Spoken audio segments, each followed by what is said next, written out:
Everyone, আমার চ্যানেলে তোমাদের সকলকে স্বাগত। আজকের রেসিপি কাচকি মাছের চচ্চড়ি। তো কাচকি মাছের চচ্চড়ি তৈরি করতে গেলে প্রথমেই আমরা কড়াইয়ে সর্ষের তেল নেব। কড়াইয়ে সর্ষের তেল দিয়ে তারপর কেটে রাখা পেঁয়াজ,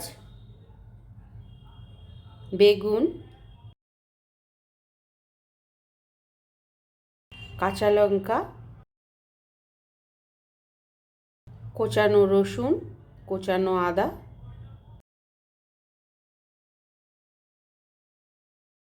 আর আলু দেব।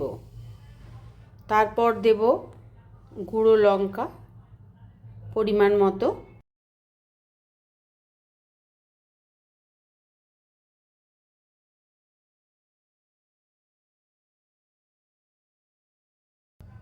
হলুদ গুঁড়ো,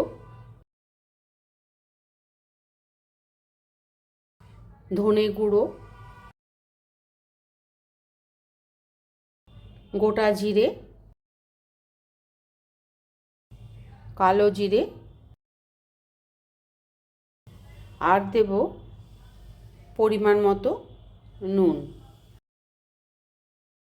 এই সমস্ত উপকরণগুলো ভালোভাবে মাখিয়ে নেব। ভালোভাবে মাখানো হয়ে গেলে আমরা এর মধ্যে কাচকি মাছগুলো দিয়ে দেব।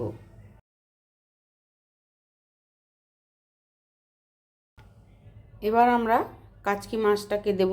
মাখানো হয়ে গেছে। কাচকি মাছগুলোকে ভালোভাবে ধুয়ে নিতে হবে। এরপর ভালোভাবে মাখিয়ে জল ঢেলে দিতে হবে। আমরা জলটা ঢেলে দেব মাখানোর পরে। জল ঢেলে একটা ঢাকা দিয়ে এটাকে আঁচের মধ্যে বসিয়ে দিতে হবে। এটা শিম মাছে তৈরি হবে।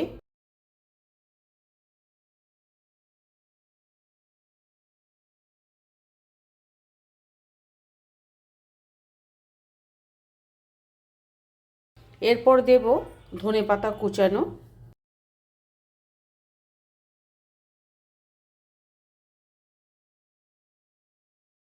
তারপর গ্যাস জ্বালিয়ে কড়াইটি বসিয়ে দেব। একটা কভার করে দেব।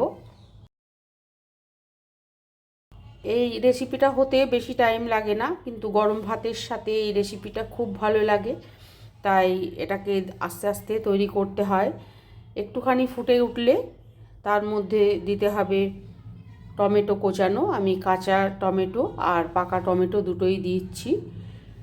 তো কাঁচা টমেটো আর পাকা টমেটো কোচানো দিয়ে আবার আমরা কভার করে দেব যতক্ষণ না জলটা শুকিয়ে যায়।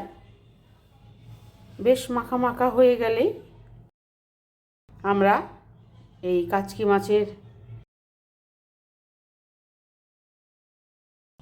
রেসিপিটা নামিয়ে নেব।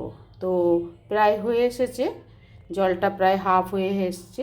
আবার আমরা সামান্য পরিমাণ সর্ষের তেল দিলাম। সর্ষের তেল দিয়ে কিছুক্ষণ আবার ফুটতে দিতে হবে, তেলের গন্ধটা যাতে না থাকে। তারপর আবার ধনেপাতা কুচানো দিয়ে রেসিপিটা নামিয়ে নিতে হবে। এটা গরম ভাতের সাথে খুব ভালো লাগে। তোমরা বাড়িতে অবশ্যই ট্রাই করবে এই রেসিপিটা। আর রেসিপিটা ভালো লাগলে চ্যানেলটিকে অবশ্যই লাইক সাবস্ক্রাইব করবে। আজকে এখানেই রাখি। সকলেই ভালো থাকবে, সুস্থ থাকবে।